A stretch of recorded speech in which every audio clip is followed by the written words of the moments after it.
Good evening from 4 Mile Run Park in Alexandria, Virginia. You are looking at the United States Capitol Dome, and in the foreground of the picture is the park where this year the 22nd annual Congressional Baseball Game is just about ready to begin.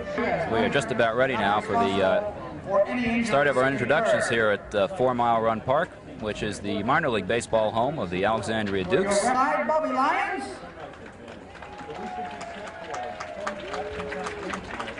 Followed by Mr. Ron Paul in the center field. Mr. Paul. Jerry, I might say at this point that Ron Paul is probably the best long ball hitter of either club. In left field. Extremely strong and has stroked a number of home runs, not only in practice but during the course of the games. I think you'll find him one of the more exciting players to watch him play. I would add that he's probably one of the best gynecologists who you'll find out on this ball field today, without question. Which he is when he's not being a member of Congress. The only gynecologist in attendance here tonight. Time is called by home plate umpire Vic Travis. I'm a little bit surprised that Silvio doesn't have Ron Paul up further in the lineup. This is a place where he would like to have a long ball hitter like Ron Paul coming at the plate with 2 on and 1 out. Apparently he's down in the batting lineup quite a bit. Yeah, we have him down at number 7 in the lineup. Well, you never can figure out a manager's strategy. 1 out and the bases are full. And this brings up the Republican backstop, Ron Chandler. Tell us a little bit about Ron, if you could, Bill, if you know anything about him. It's the first time I've seen him. First time for me as well. I have not seen him play. But again, Silvio must have some confidence in him to put him ahead of Ron Paul. I keep waiting for Ron Paul to come up because I think he's probably the most exciting long ball hitter you'll see in either team. So Jack Fields has an infield hit. Moves Chandler down to second. And the Republicans are quickly back in this ball game at 6-2. Good defensive play down there at third base. We saw one to end the top half of the first inning for the Democrats. For the Republicans, rather, defensively, and the Democrats turn a sparkler down there at the hot corner. Dave McCurdy from Oklahoma. I think Chappell is talking it over as to whether they want to walk Ron Paul and then face young Jock McKernan. But I think that at this point, Chappell's going to recommend a pitch to him. But he's a very, very dangerous hitter. As Barney Frank mentioned earlier, this is the premier gynecologist on the field tonight, Ron Paul. He's a medical doctor, of course. He gets by Chandler, and the base runners move up 1. I think that walk question may just have been resolved, Bill. Do it every time. Now that the runners have been moved up inadvertently. A wild pitch. Thrown by Mel Levine. So both the pitchers starting tonight. First inning jitters. Chandler down to third and Fields to second. I begin to think that our chances of getting home tonight are not terrific. The appeal play down at third base. I don't quite know what they're appealing. I think they're just waiting till the catcher gets his shin guards back on and just playing a little toss warming up. There. They're warming up. As Bill Chappell gets back the gear back on. This is a big out here. Ron Paul, a strong batter. Right-hand hitter, has a chance to pick up a couple of runs here and really get the Republicans back in this contest after giving up 6 in the top of the first.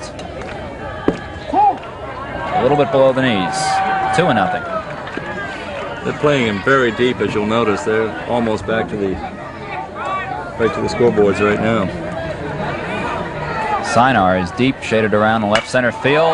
This one has hit a ton out to left center field. It is going to stay in the ballpark, however. Sinar picks it up, relays it back in.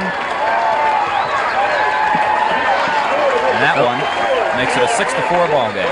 That's the kind of shot that makes it count. Bases are clear after Fields knocked in the 7th and 8th runs and then came around to score on some interesting play around the infield and outfield to make it a 9-8 ball game here in the last of the second inning. Richardson in for Mel Levine, and Ron Paul, the batter, swings and does not get Richardson's first offering. Sir, I was going to point out, Ron Paul likes a fastball. He is not a good slow ball hitter, and that was a very wise pitch by Richardson that first time through. But the way to pitch to Ron Paul is to throw it as soft as you can.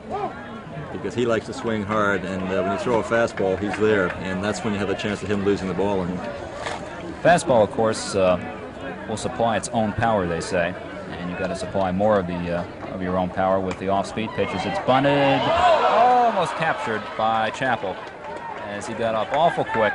Great effort by Bill Chappell, missing by an inch or two. So Paul will stay alive at 1 ball and 2 strikes here in the 2nd inning. Bases are empty. Paul doubled in the 1st inning and came around to score the 5th Republican run. I think Ron's a bit worried that he hasn't figured this pitcher out just yet. Ground ball to the right side. Sabo on to Russo for the 3rd and final out of the inning. Chris Moe was a professional basketball player for a while with his one eye. Moyuro, I know, played for the University of Arizona, his college team, and as well for the Denver Nuggets a while ago. Yeah, once you say that on the air, I think they'd like it. Listen, let me tell you something. So Fields down at first base. This pitch is slower and slower. And Ron Paul places a solid single at least to left field, and he takes a nice little turn there at first. The pitch was low, so he couldn't really drive it anywhere. But We have a guest commentator here who's hiding out, I think, from being forced to play again, Tom Downey, so we may call on him for a little inside report from the battlefield.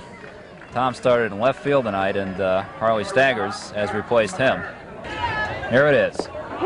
Just low, and that'll force in Ron Paul with run number 12 for the Republicans. Jack Tyler from Indiana. Jack Tyler from Indiana is now coming in back to hit.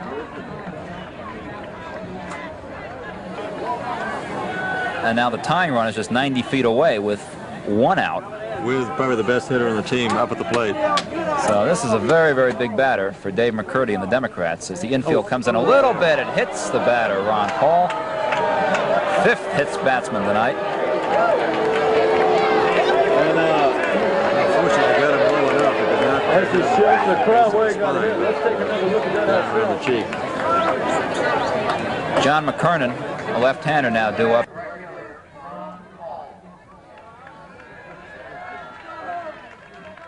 This is Ron Paul. Double, grounded out, singled, hit by a pitch.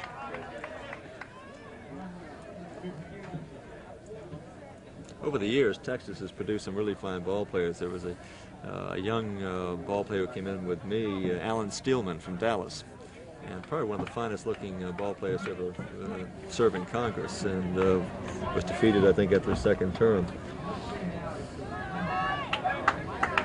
Ron Paul here with the bases empty and 1 out. You know, if you take away the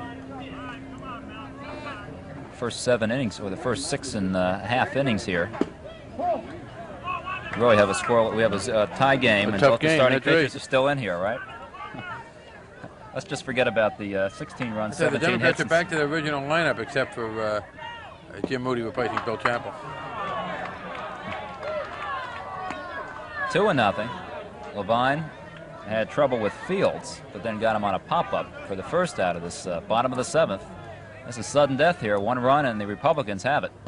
Swing and a miss, in and out of the glove of Jim Moody. And apparently it's... Apparently he must have tipped his bat. I'd have to say, Jerry, that whatever happened to him may be death, but it's a little late for it to be sudden. Sodden, maybe. Schaefer has been in there all night. Fly ball is well hit to right field, but Paul has it measured, and he grabs it for out number 3. However, the Democrats go ahead with 1 run in the top of the 8th. It is now 17-16. The Democrats and the Republicans have their last chance here in the bottom half of the 8th inning. They're shaking hands. I think the game's over. That is it. An official, the first tie in the history of the Congressional Baseball Game series, which now stands at Republicans 15, Democrats 6, and 1 tie. Both sides, the Democrats and the Republicans.